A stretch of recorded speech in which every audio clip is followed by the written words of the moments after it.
Russia's invasion of Ukraine enters its second week, and so far, more than 1 million people have fled Ukraine from neighboring countries. The United Nations estimates that number could climb to 4 million. Meantime, inside Ukraine, a handful of cities are without heat, and at least one is struggling to get food and water. A second round of talks between Russia and Ukraine ended without a ceasefire agreement. Both sides did agree to open humanitarian corridors for civilians to leave Ukraine. Now, in the middle of all this, one organization is helping to evacuate stranded international students. Siwa International is a Hindu faith-based charitable nonprofit. Its volunteers helped more than 3,200 individuals in the past 6 days cross Ukraine's border to reach safety. Vinod Pillai is one of those volunteers. In fact, he is the relationships coordinator for Siwa International Europe. Vinod lives in Germany, but is currently in Budapest aiding relief efforts. Vinod, welcome to Quick Take. I would like you to first just describe the evacuation effort and give us a sense of how it works, what it looks like. Yeah. Hello. Good evening. Good evening, everyone. Good evening, everyone. Yeah. Seva International has been helping to evacuate approximately 32,000 plus, more accurately, with different groups and individual efforts across different nationalities and across different age group, including students and also some old age people. So we have helped. We had requested. We had a helpline, and that helpline requested individually more than 10,000 requests. 10,000 requests we received for individual as well as different small groups or big groups. We have some groups which is with 200 students and so on across different nationalities. And we had about 250 volunteers. We were working around with 24/7 from different nations to go through different requests we received and give a timely answer to their queries and their concerns, and then giving a smooth transit of different people across the border. So just looking at the numbers here, I want to give some context. There are about 500,000 migrant workers and international students living in Ukraine. About 80,000 of those are students, and my understanding is that about a quarter of those are from India. We were looking earlier at some pictures, some video of what looked like students in buses, and I understand Siwa is managing buses of students leaving Ukraine. Do the buses just drive towards the nearest border crossing? Where do they go to? There are different efforts. We were coordinating some of the buses. It was not really Seva International buses. There are some we organized, some we didn't organize through our local networks. So we had a lot of volunteers inside Ukraine in different cities. We grouped the request what we received across multiple cities, starting from the east, Sumy, Kharkiv, and then coming to the middle area, the central Ukraine with the Kyiv, and then the south, in the western part, south with the Odessa, and the western side with Ivano, Fransvik, and Lviv.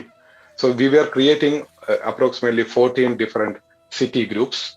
So we had multiple WhatsApp group for each individual city to address the different specific needs that require in those cities. And the volunteers, we had some actual ground volunteers. They were managing some kind of food and accommodation arrangement for the people who are in transit. Like when the people are coming from, for example, from Pololta through Odessa, then we were making some food arrangement there, and then able to goes to the western borders via Romania, via Poland, Hungary, and Slovakia. Okay. There are also multiple reports, Vinod, that white Ukrainians are getting preferential treatment at the borders. They're getting priority over people of color who are leaving Ukraine, who are often students, the students that you're trying to help. The United Nations Refugee Agency has basically acknowledged the instances of different treatment and condemned discrimination at the border. Apparently, they're playing a role at the border. From where you sit, what kind of practical role is the United Nations playing here when it comes to making sure there isn't that kind of discrimination taking place anymore? I think Seva is all about bringing positivity, and positivity, that's the only thing that we are looking at. Racism exists. Especially in foreign students, there are some exception incidents of racism exist. exist. That is mostly due to the ignorance, miscommunication, and frustrations. So I think that is not the main point that we were looking at. So we are working across different nationalities. We also helped a lot of Ukrainians. So you're saying Ukraine. Any discrimination that is taking place is not widespread. It's just here and there. It's pretty specific. It's here and there. I mean, this is coming out of frustration, I think, and this is coming out of ignorance and miscommunication. I think this is that is not the main problem now. There is a humanitarian crisis there, and Seva International is helping to address this humanitarian crisis through a positivity and then with the helping mind. And there are many volunteers came from different part of Europe. I myself come from Germany. I live in Germany with my family. I'm currently in Hungarian border, and in Budapest, organizing and coordinating some of the relief and rescue effort for Seva International. Right. My family is there in Germany with 2 kids and my wife alone. So I'm living now I stay in Ukraine in different parts, border or in city. Yeah. So this is, it's not just me. We have approximately 40 plus volunteers in the neighboring countries coming from, for example, from Finland, from Norway, from Germany, from Netherlands. Vinod, let me ask you for a final question here. There have been reports that some universities refused to move their classes online before Russia's invasion, despite repeated requests to do so. What has your group seen, and how did that complicate your planning efforts?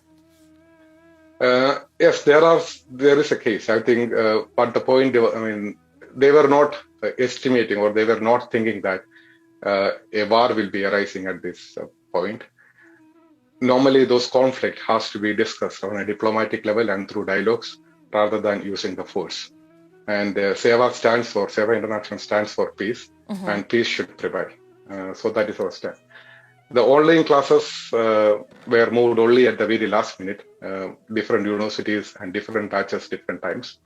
And all those travel advisors from different consulates were not able to be executed in time because of some of that delays to assess that situation on the ground. Right. That remains as a fact. But yeah, everyone hoped that there won't be any war kind situations, and the peace should prevail through diplomatic dialogues. Vinod, thank you so much for joining us today. Vinod Pillai is the relationships coordinator for Seva International in Europe.